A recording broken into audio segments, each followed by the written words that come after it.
It'll be one to go this time by. Coming to the green, buddy, coming to the green. Let's go get him. Go, go, go, go, go, go, go!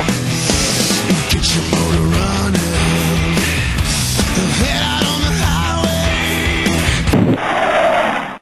Okay, if I can have your attention, please, here in the media center and in the press box. We're going to roll into our championship team for the 2008 Ford 400 at Homestead Miami Speedway. The number 99 Office Depot Ford, driven by Carl Edwards, crew chiefed by Bob Osborne and owned by Jack Roush. Congratulations to the number 99.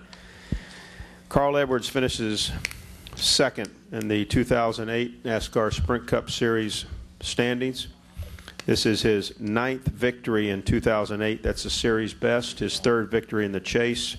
And here at Homestead Miami, Jack Roush's teams have won 5 straight races at this racetrack, 6 overall. Carl, you've concluded an outstanding season. You were up here last night, obviously. Your thoughts about today's race, and as you look back, maybe a few thoughts about the 2008 NASCAR Sprint Cup season for you.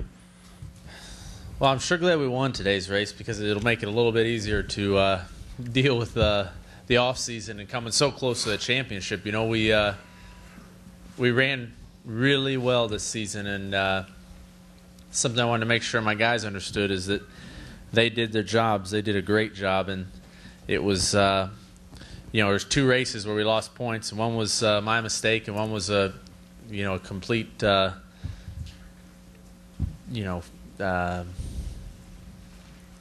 coincidence or freak accident or whatever with the ignition system. So my guys performed well enough to win a championship this season, and considering how well Jimmy performed, I don't think that's a small feat. So tonight was a lot of fun. I'm glad that we won the race so that we can go into the off season knowing that we won more races than anyone else in this series. I think that's a big accomplishment, especially considering how well Jimmy and Kyle both ran all season. So that feels good, and knowing how well we ran, it gives me a lot of confidence for next season. So a good weekend. You know, second in both series is not first, but it's definitely not something to be ashamed of. I'm proud of what we did this year. Bob Osborne is crew chief this year. This team really came together. Your thoughts about how this 99 team came together? Well, I was very happy to see actually how well they came together. You know, we started out with a lot of new guys at the beginning of the season, so it took a little while. You know, the last thing that always seems to come together sometimes is that pit crew, and they, you know, the boys put their best effort forward and took it upon themselves to get good enough to be able to compete on pit road with the top-notch teams, and I believe they did that quite well in the second half of the season, and it shows. And a lot of that has to do with everyone getting to know each other and understanding everyone's traits and things like that, so you're comfortable around them at all times, not just in working situations. You know, that personal relationship matters a lot too, unfortunately, in our business because we spend so much time together. Jack Roush, you've won 5 straight races at this racetrack, completely dominated it, 6 overall. Just had a great season with that 99 team. Your thoughts? Well, it's good to win in front of the home crowd, and you know, this is Ford Championship weekend. I was out in one of the pavilions today and had the best time that I think I've ever had at an appearance at one of these events. But all the people come down anxious to celebrate not only NASCAR but particularly hear the history and Ford Motor Company, and it's a great credit to the engineering support they've given us. You know, this has become less of an art and more of a science in terms of the way these cars are run, and for somebody like for Carl to rely on Bob, and Bob to rely on the information he's getting from Ford, and for me to have the confidence to carry back to my partner to invest in all that is really something. But you know, this team really came together. I didn't see what the finishing order was of all of our cars, but the Robbie Reiser and the guys back at the shop have done a great job this year organizing the build programs and organizing the test program and organizing the all the pit crews and everything to realize their potential. We're a promote from within company more than any other race organization, NASCAR organization I'm aware of. You know, we hire more junior folks and give them their first shot, and then advance them as they're able to take more responsibility.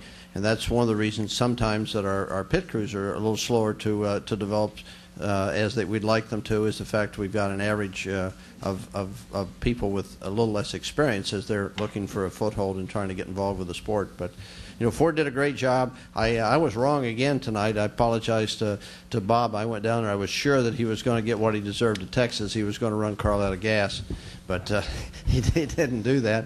And then Carl, I don't know if we were, Bob and I were hearing things we imagined or not, but I distinctly heard him say, okay, after he slowed down, he was coming to pit road, and I thought that it wasn't running. And sure enough, he drove by pit road and made one more lap and managed to stay in front of the 29, and there it was. He was able to close the deal. But it was amazing that Doug Yates and the guys have been able to find the fuel economy in the engines. You know, Ford Fusion is one of the mileage leaders for the Ford Motor Company with its 4-cylinder engine in the full-size car class. And to be able to get that kind of fuel mileage and have people be able to talk about that is wonderful. I'm real proud of it. We'll take questions now for either Carl, Bob, or Jack. If you have one, raise your hand. We have a couple of wireless mics. We'll start downstairs in the deadline room. Who has questions? We'll start right over here with Lewis, and then we'll continue. Louis Frank, ESPN.com, on your right here. You're going to hear when you get home a lot about the Hendrick dynasty. Have you closed the gap, guys, for next year?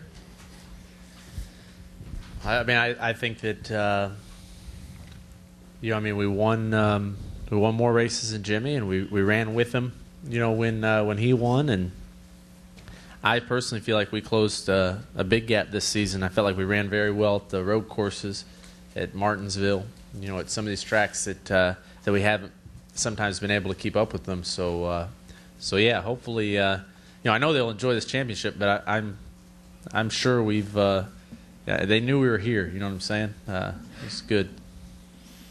One of the things that's most satisfying to me is the fact that the guys, with all the preparation, with the way they interacted with one another, the crew chiefs and the car chiefs, is that if you look at the way our entire group of cars runs, it's better than most of the multi-team organizations in the garage. And you know, to be able to have Jamie showing the promise that he's had, and do David Riggin do what he's done. Matt led a bunch of laps. He didn't manage to win this year. He won last year, but I surely thought that he was going to have a shot at it there. And except for the fuel mileage on Carl's car being better, Matt might have won tonight. That's what Carl thought was going to happen as he talked to me about it. He thought that Matt was going to be able to go, and then he was going to be able to go, but he wasn't going to be able to catch him. And then he ran out of gas, and then he thought he might, or Matt ran out of gas, and he thought that Carl might run out of gas too. But you know, we've had a really great exchange of information between the guys. You know, I think the crew chiefs all approve of one another, and the drivers all approve of one another. They like one another. They're friends, and to be able to be part of that, it's just a great joy for me. Next question. Who has one downstairs? Let's go here to Lee, and then we'll go to Jim. Bob, 23 laps in, he's already asking where the 48 car was. How do you just, you know, say, okay, Carl, we got a long way to go here. Just, you know, just hang tight. I mean, basically that's it. I think that's about what I told him. I just said he's in such and such spot. Don't worry about that. Focus on what we had to do at the time, and I'll keep you updated as things change for us. And that's basically where we left it. He never asked again. He might have asked one more time under a caution or something, but for the most part, didn't really ask, and I just updated him when I had a chance to focus on where the 48 was. Oh yeah, I was going down the front straightaway, and you know when you're driving down the road or whatever, and a bird just barely misses your car. This bird, I saw the corner of my eye, and it turned and went right by the window and almost came to the window net. I thought to myself, if that bird would have come through that gap in the window net and hit me in the chest, I don't know what I'd have done. So that surprised me, got my attention. Yeah, it wasn't a duck. It wasn't a duck. Yeah, yeah. We don't eat duck, or we treat ducks nice around here. Go ahead, Jim.